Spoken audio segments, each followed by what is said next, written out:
মৌসুমী বায়ুর প্রভাবে টানা বৃষ্টিতে ডুবে গেছে দেশের দক্ষিণ পূর্বাঞ্চলের বিস্তীর্ণ জনপদ। বিশেষ করে ফেনী ও নোয়াখালী জেলায় দেখা গিয়েছে ভয়াবহ জলাবদ্ধতা ও বন্যা। ফেনীর মুহুরী, কহুয়া ও সিলোনিয়া নদীর 21টি স্থানে বাঁধ ভেঙে যায়। প্লাবিত হয়েছে ফুলগাজী, পরশুরাম ও ছাগলনাইয়া উপজেলার অন্তত 98টি গ্রাম।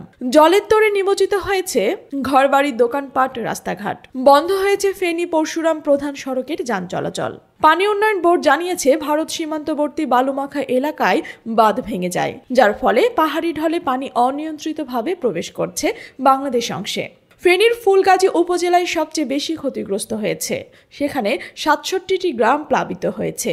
পরশুরামে 27টি ও ছাগলনাইয়ায় নতুন করে প্লাবিত হয়েছে আরও 4টি গ্রাম। এই বিপর্যয়ে স্থানীয় প্রশাসন 161টি আশ্রয় কেন্দ্র খুলেছে।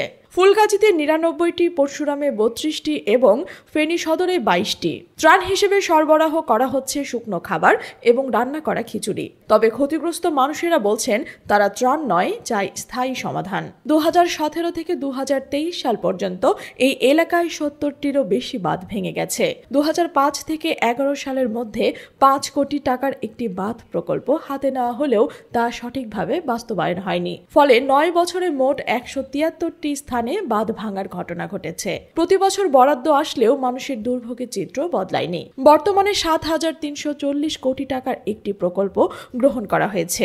স্থানীয়রা বলছেন, এই প্রকল্প যদি সঠিকভাবে বাস্তবায়ন করা যায় তাহলে হয়তো ঘুরে দাঁড়ানো সম্ভব। এদিকে নোয়াখালী শহর এবং আশেপাশের এলাকাতেও জলাবদ্ধতার চিত্র ভয়াবহ।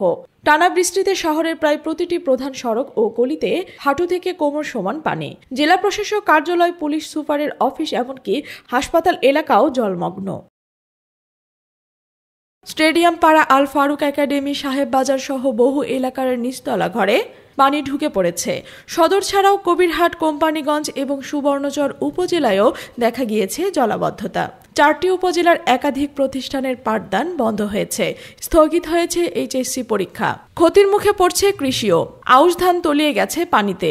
কৃষি অফিস বলছে, আজকালের মধ্যে পানি না নামলে ফসল নষ্ট হওয়া অনিবার্য। আবহাওয়া অধিদপ্তরের তথ্য অনুযায়ী বৃষ্টির পরিমাণ কিছুটা কমেছে। গতকাল যেখানে ছিল 223 মিলিমিটার, আজ তা নেমে এসেছে 120 মিলিমিটারে। তবুও পানি নেমেছে খুব ধীর গতিতে।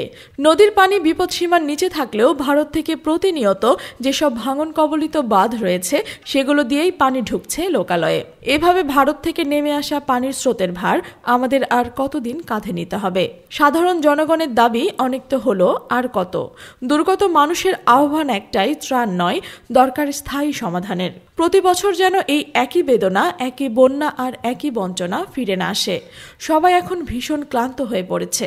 ভারত থেকে পাঠানো পানির উপহার যেন কেউ আর নিতে পারছে না। এবার এর স্থায়ী সমাধান হোক, এই দাবিতে ফেনীবাসী। সুমাইয়া বিনতে সোনা, জিরো টিভি।